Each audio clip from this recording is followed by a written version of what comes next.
Riders ready. Welcome back to A Faster Me. You're joining us here on a kind of cold and somewhat rainy day for the third CBR, Women's Cat 4 in Novice and 35 plus. I gotta say I was not really feeling the race prior to the race, but made a decision to just come out and race. And starting off here, Marlene and I both got a pretty good start, and she is kind of leading here, and I'm just following her wheel. Yeah, it looks like she's just chilling, doesn't want to really be out front like this, but no one's coming around at this point, so it looks like everybody wants to take it easy at the beginning. Yeah, I could tell she wasn't doing too much work, but we definitely wanted a little bit of a faster race just because kind of splitting up the field and having us not be so bunched up into a couple of the corners, because they went from 5 lanes to 3 lanes and down to 2. So when you're bunched up, it tends to be a little bit more dangerous. So we definitely wanted a little bit of a faster pace for the race. Yeah, and this is the worst corner coming up here. It's actually the fastest corner, and it's the corner that people get wrong, especially because those cones on the outside start funneling you back to the right. But yeah, this is how you should take it: 1 or 2 wide, not 4 or 5 deep or 4 or 5 wide. Yeah, and I definitely wanted to also be on the inside, just knowing that people get pushed out. They, made an announcement at the beginning that anybody who went outside of the cone, even if you get pushed outside of the cone, would be disqualified. I'm not sure that happened, but that was definitely in my mind starting. Shout out to Soar, also the lady from Soar. She's a guest riding this race with Major Motion. I had to say hi to her. I don't know, earlier today or maybe after the race, whichever. But yeah, it's just good to see more women out here, and she's from the East Coast, so it's good to see her coming out to California for some early season racing.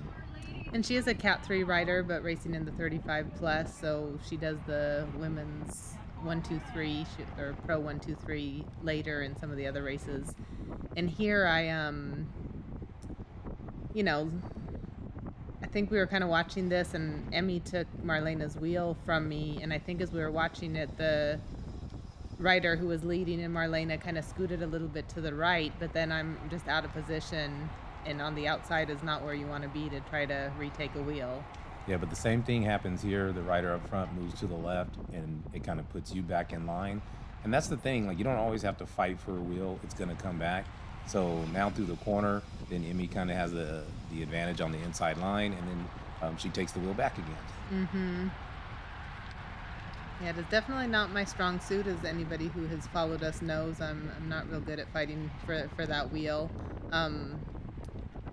Lana is the Soar rider's name, and I did tell her after the race that it was nice to be behind her. She is a very steady wheel, doesn't make any sudden movements, and just kind of trusting that is very comforting, because there's not a lot of riders that,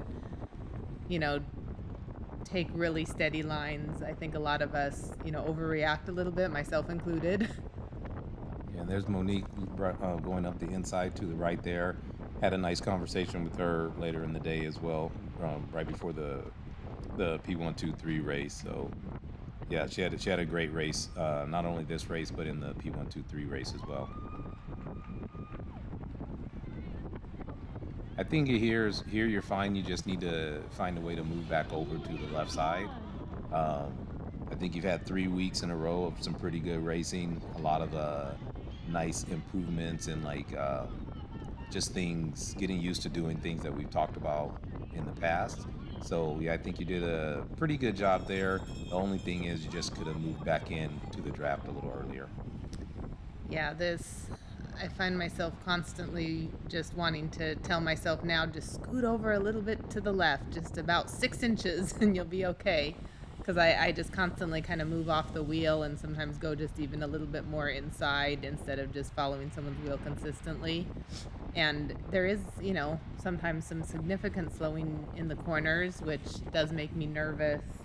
So I tend to get off of drafting as closely as I should be, and I'm not even drafting that closely. Yeah, I think there's 2 things. One, it's a little bit of a bad habit to start turning in so early It's something I talked to Jules about after the race too. So whenever you think about turning, just wait a fraction of a second longer before you initiate your turn. Because what happens, especially the faster you go, it gets magnified, but you start leaning and drifting towards the inside of the turn, kind of anticipating it. But you want to wait, and you actually almost all the time you want to turn as late as possible, not as early as possible. Early makes mistakes, late gives you a chance to evaluate the situation correctly, and it gives your vision a chance to adjust, and you can see your exit before you even initiate your turn in. Yeah, and I think it is definitely a bad habit knowing that we take the corners slow, and sometimes I'm very comfortable at the speeds, and there's a lot of, room if you go and get your, handlebars in front of somebody, but I think it is not a good habit to practice. No, it will cloud your judgment, and that's why you have, like in our races, so many people dive bombing. They go to the inside a little too early, carrying too much speed, and then they think they can make the turn, and by the time you realize you can't make it, it's too late. And here I'm in pretty good position, just maybe, fourth, fifth wheel. Yeah, top eight for sure. And it looks like there's a little bit of a acceleration on the left-hand side, and I'm just going to sit here, but I'm doing 300 watts, Yeah. 250. I think the young lady from Chicos Malos did a little attack on the left side. I see she's going to the front right now. So here's what I was talking about, how you turned in early there. That just separates you from the wheel. Yes, you carried good speed, but now you're in a situation where you have to try to regain a wheel now, and that's not your strong point. Right, and I knew that Lana's wheel is a good wheel to follow, so why get off that? I mean, I could have gone up and then been fighting her for Emmy's wheel, and here it looks like Emmy kind of gets off, but I should just be staying on that wheel consistently. Yeah, see there you did the same thing, and now Jules took the wheel from you because you came off the wheel on your own to the inside. And I understand that's a better line to the inside and hitting the apex, carrying good speed. But when you're in the draft and following the draft, sometimes it's more important to follow the draft than to take your own independent line. And here you're doing the same thing. Yeah, just wait a little bit longer, stay left, and don't drift to the inside of the corner. And Jules did a really good job being vocal. She told Lana, I'm right here, announced herself, which, they're kind of working as a team. Jules also did, kind of give me some instruction, which benefited her as well as me, of kind of a time to move up, which, you don't have to listen to somebody, but it was beneficial for the both of us, and it did put us in better position being towards the front of the race instead of mid-pack. And, just great job to Jules racing the Cat 4 race earlier, and Lisa also, and then coming out and doing this race. Yeah, I think Jules for sure has most improved rider award right now, halfway through the season. Yeah, she's made a big improvement from last year, and is really proud to see just her competitive spirit and the willingness to learn and just improve. And there's Anya, who does a great job. Yep. As always. I was going to just say that. She is definitely impressive. Yeah, Anya is everybody's role model. I raced with her dad earlier today in the, I think we were in the 4.5 or the 4. I can't remember which one. As you can see, there's some raindrops on the camera, so it's definitely wet out there. It's not really bad, and there's still good traction, but yeah, it's never comforting to see raindrops on your glasses or your lens. Yeah, it wasn't bad. There was a few raindrops that I felt falling. I needed a drink of water there too, so I was surprised how dry my mouth was just with the humidity and the rain. But out there working hard, getting a little thirsty. And that's what happened when you're, had your mouth open, trying to get that air in. But no, you're sitting okay. It's just, yeah, I just would be more comfortable if you're in the draft. And it adds up, all this sitting in the wind, pushing your own watts, pushing your own air, that adds up over the length of the race. And we've talked about this many times. You're definitely strong enough to have better performances. So all these little things right here, these marginal gains, you need to take advantage of. I definitely do. So yeah, just want to change the course of the video, but the video's done and over, and there's no changing it. It's just on to the next one. But I was feeling okay for most of the race, but I am doing some, pretty good power numbers. The hill that I thought was going to be a little bit more challenging actually wasn't so bad. I was able to be in a little bit lighter of a gear and spin up it, and it did not feel as taxing as some other hills and some other races have been. So that was nice. Yeah, I think overall you raced pretty well. The only thing you really could improve on here was I just think the drafting again. That's been a habitual issue, but I think one thing you definitely improved a lot on was your cadence this race. I think the first lap, Tony Dang and I were watching you, and you had like a super slow cadence coming up the hill, and we were just like, she's going to be in for a long day if she doesn't change that cadence. And then, of course, the next lap when you came by, you had a nice smooth cadence, and I think throughout the race you had a nice cadence after that. Yeah, I would like to see the surging though be a little smoother coming out of corners, but that's just something else to work on. For sure. I think if you're not working on anything, what do they say? If you're not what's that phrase? Oh, here's a serious cycling rider came up pretty speedy, and then here Yeah, too she's tight. actually gonna hit her brakes pretty significantly, and I had to hit my brakes, and it caused a few people behind me to yell. Yeah, that's like like we were talking about. It's a semi dive bomb. Yeah, you can't turn in early like that. You have nowhere to go. If you turn in early, the tighter you are to the curb, the more wide you're going to run on the outside, unless you scrub speed. And I think because of that movement, I knew I didn't want to be back behind there. I needed to get up, but I'm doing, it might have been a little bit of a panic move because I don't need to be doing that effort out on my own. I can wait and find a different time to move up because I did a lot of effort there, and then still I'm back a few positions. Yeah, I'll say the same thing that I said on my video. When the peloton's to the left, carrying speed, trying to take a faster flowing line, and the inside looks open, it's not. That's not an invitation to go in there. You're not going to be able to hold that line at that speed. So you're going to either have to slow down a lot, or you're going to end up coming across people's wheel on the outside. So just like now, how there's all that room to the inside, no one should be diving in there to the inside. The peloton's wide, taking an out in out approach because they're carrying more speed. And even though it looks inviting, you can't make the turn at that same angle if you were to hug the curb on that line.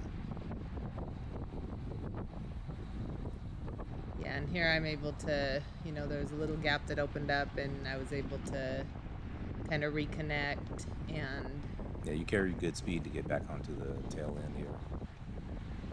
Must be a preem lap.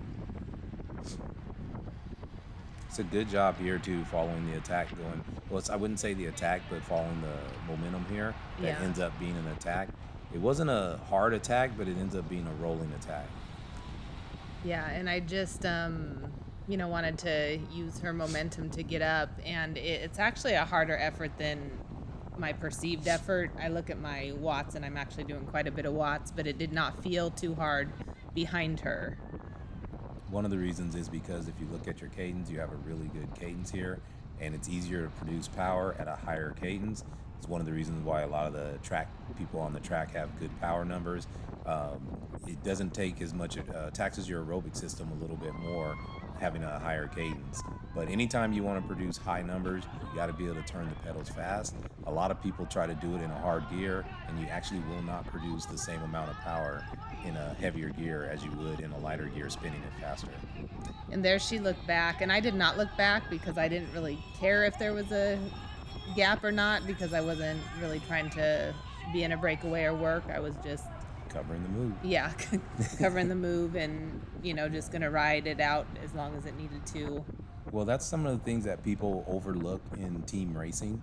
We only have 2 team members in this race right here, but that's one of the things. Like, Marlena's our top rider this year, and so far, and you don't want her to have to cover every move. So when you can cover a move for a teammate and let them save energy and sit in the pack, that keeps everyone connected, and no one gets caught out. For sure. And here is still, I'm in good position, but I still lack in just that decisive getting on the wheel, kind of getting over Well, it was the same thing we talked about earlier. It wasn't really a lack of decision. It was the fact that you left the wheel to hit the apex instead of staying on the wheel to begin with. So you separated in the turn, and then coming back, someone else takes the wheel. So it's really not that you needed to come back. You shouldn't have given up the wheel in the first place. Yeah, I need to be a little bit more patient and just sit a little bit longer. And if I'm gonna, because sometimes you get slightly off to not hit your brakes or not get on someone, but that needs to be such a minor adjustment and not, um, Yeah. not I don't Yeah, I know know. what you mean. Not so here's the thing, like you guys really it takes time and your races are not as full as ours, but I think sometimes you guys aren't as comfortable riding really close. But the closer you ride with each other, the faster you go and the better the draft is. A lot of you guys are stronger than the men, but we ride really close to each other, sometimes too close. But we ride so close that our peloton picks up a lot of speed. Obviously, there's more riders also, but even in these situations, like we get a really big draft benefit, and you guys ride like 2-3 feet away from each other, and it slows everyone down. So you really just got to get used to riding like close to people, not only from behind, but even when you're on the side of someone, there's still a draft benefit. You just got to ride close. Yeah, there nobody wanted to maybe do the work or, kind of it was all spread out. So, and again, I think there I could have just sat behind Emmy instead of kind of coming up. It's just the same thing as you see. You're offline, Mm-hmm. kind of going through the corners, and then you want to get back to a wheel after it's straight. But in the future, just stay online, stay in line with the rest of the riders, especially when it's strung out like this, because this is a good, I don't know, you're gonna go a good half a lap, just pushing your own wind to here. And this is what I'm talking about. If you slide 2 feet to the left and get closer, you at least get a partial draft from everyone. So here it was nice. Someone came up on the inside and gave another wheel to follow.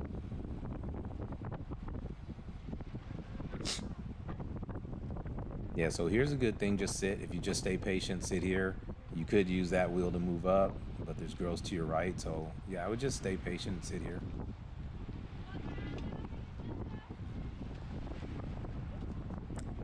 Yeah, I don't really like being in the center and having moves happen on both sides, but that's where you get the most draft benefit also. And after covering moves, it's good to sit there for a second. There's a little swerve up there. I think I don't know what color uniform that is up there, but I think I think Monique almost hit the girl's wheel from behind, so she had to check up to the left, and that just caused everyone to do a quick adjustment to the left. Yeah, there was a few moments in the race, but not too much. And everyone's out there working hard and racing their bike. Yeah, I mean, it's good to see. That's just people are being competitive.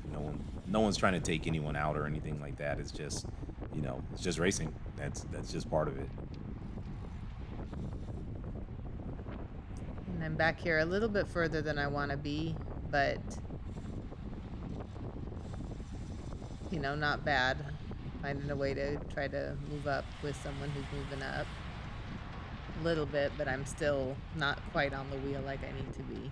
That's okay. I mean, you can tell your heart rate was pretty high, so you're trying to recover, and you carried good momentum through there, made up a couple spots. So, yeah, you're using a lot of power here to get back on, but at some point you got to find a way to recover, and that's just tucking back in to the left and go ahead and give yourself a minute break, and then go again. Just reload.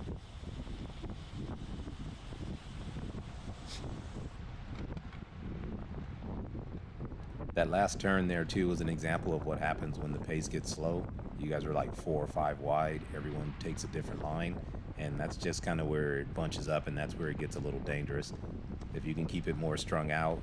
Um, Honestly, this is the benefit of teamwork. Sometimes everybody wants the highest finish they can get, but if a teammate or a couple teammates are willing to sacrifice and keep the pace at a decent level, it does make the race a lot safer for everyone and allows your team to control the pace and control the peloton.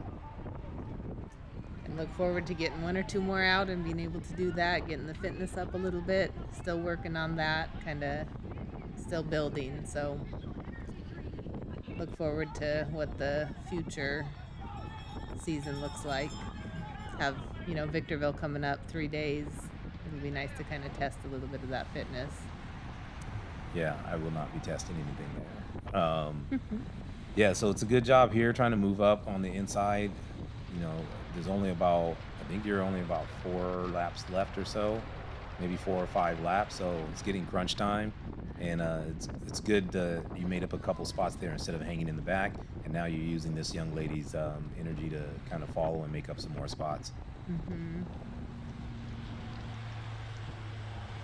Yeah, I'm definitely more comfortable being up where it's a little bit more single file instead of 2 and 3 across.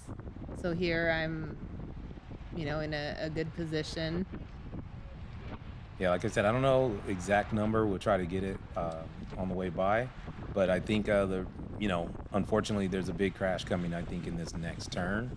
So I don't know if it's this lap or the next lap, but you'll hear the crash and maybe coming up about right now. Yeah, I don't know if it was that lap or the next lap. It might have been that everyone's kind of looking back, so my guess would be it's that lap, but I did not hear it.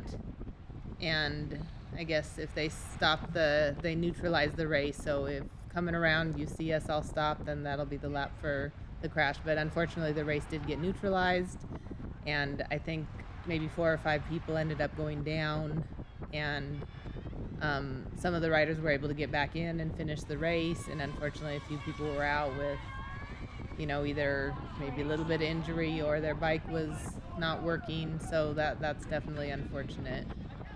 Yeah, hopefully everybody's okay and can get their bikes back and all that good stuff, but yeah, it always sucks and when there's crashes, but honestly it's part of the sport. I've never been to a race without crashes, so we all have to accept that. Yep. So here we're neutralized. We will kind of restart. They said that we were going to have 3 laps to go, and we'll show those in just a second. So we'll cut out the waiting.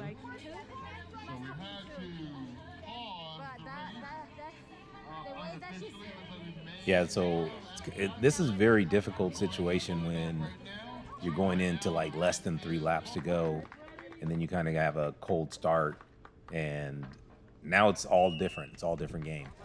Yeah, so I talked to Marlena of just 3 to go. I said, I don't know, like maybe I can set kind of a hot pace and, put you in position to then, maybe keep it hot. And then this young rider from LABA took off, and I went with her, and then she just kind of stopped. So then I continued, and unfortunately, you see my power is just going to be way too high. And so unfortunately, I didn't even give Marlena any rest. She said at one point I had opened up a gap, so she wasn't even on my wheel.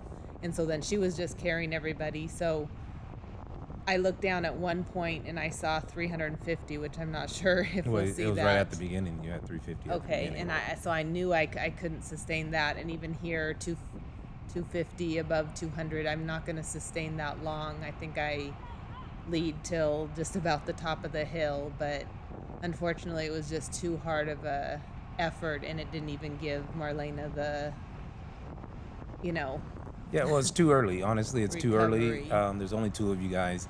It's too early to expect to leave to like set a hot pace for 3 straight laps the same person. It's too late in the race. It's too many laps for you, too late in the race. Everybody knows there's only 3 laps, so they basically know it's a 3-lap sprint. So there's no way those girls are going to let you get away with 3 laps to go.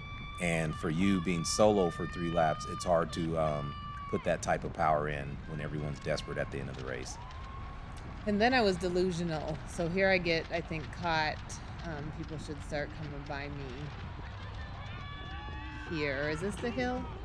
You just passed the hill. This is the front straight, and that's where Okay. people start coming by you. I thought in my mind they passed me sooner. So here I still thought I was okay. So I'm thinking I can recover and then maybe do something at the end. You are okay if you recover. If you jump on a wheel and recover, you're okay.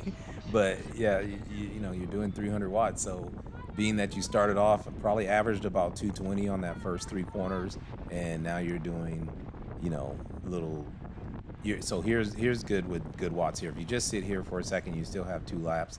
I think you have been fine recovering, and then you try to lead out with like 3 corners or so to go. But yeah, when it's only two of you guys, unless you're a TT type specialist, you don't want to go and try to lead the last 3 laps. Yeah, and I was still delusional, thinking I could get back to the front, which, my power is or fitness is not that great right now with all these strong riders in here. So and then I'm not jumping in and recovering. I'm just trying to get to the front, and it's just not happening. So you'll see pretty soon that is all she wrote for me. Well, your heart's already maxed out, so I think here really there's another lap to go. All you need to be doing here is trying to recover. Just recover. So I think this is what kills you here, is not that it's the hill, but you come out of the draft and get here instead of sitting in the draft. All you have to do here is stay attached. So if you just stay to the left, stay attached, just follow the peloton. It doesn't matter if you're the last person, just stay attached to the peloton, and you have 1 lap to go after this. But once you go out here on your own, you're just pushing your own win, and your heart rate's already maxed out. You max out just under 180. So at 175, that's a really hard effort for you, especially 30 minutes later, because you've been riding already for 30 plus minutes. And then the cool down as well. So yeah, that's all it is. I mean, it's not that big of a deal. It's a great effort. It's good when you start thinking of race tactics and not just, out there trying to finish. So I think the only thing is just, a little bit of poor timing. Yeah, so, I did see Marlene up there leading, and so she took over and was doing a lot of work out there. So, she ended up coming in 4th, and Sandy took the race. Anya was 3rd, and Catalina was 3rd, so that was the podium. So, great racing. Yeah, Anya was 2nd, and Catalina was 3rd. Did I say they were both 3rd? Yeah, I think so. Yeah, I don't know.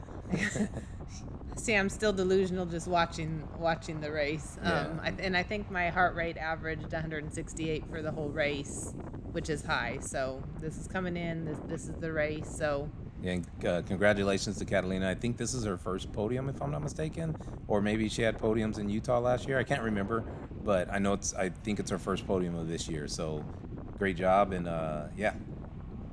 So join us next time, and I guess you have another men's race coming up from this series, and then you'll see us in Victorville. Yeah, I have a Cat 4, men's Cat 4, which a couple women were in that race. A few of the major motion women were in that race, and I'll post that soon. Unfortunately, this is all Ellen gets. I don't think she gets any closer to the peloton here. And just want to say congratulations to Monique, who won the women's 35 plus. So look forward to maybe getting to know her better in the future as well. Yeah, Monique said she spends a lot of time on the track. So yeah, it'd be good maybe getting to ride with her, or just checking her out on the track and just making new friends, all that good stuff. So great job, ladies, and we'll see you next time.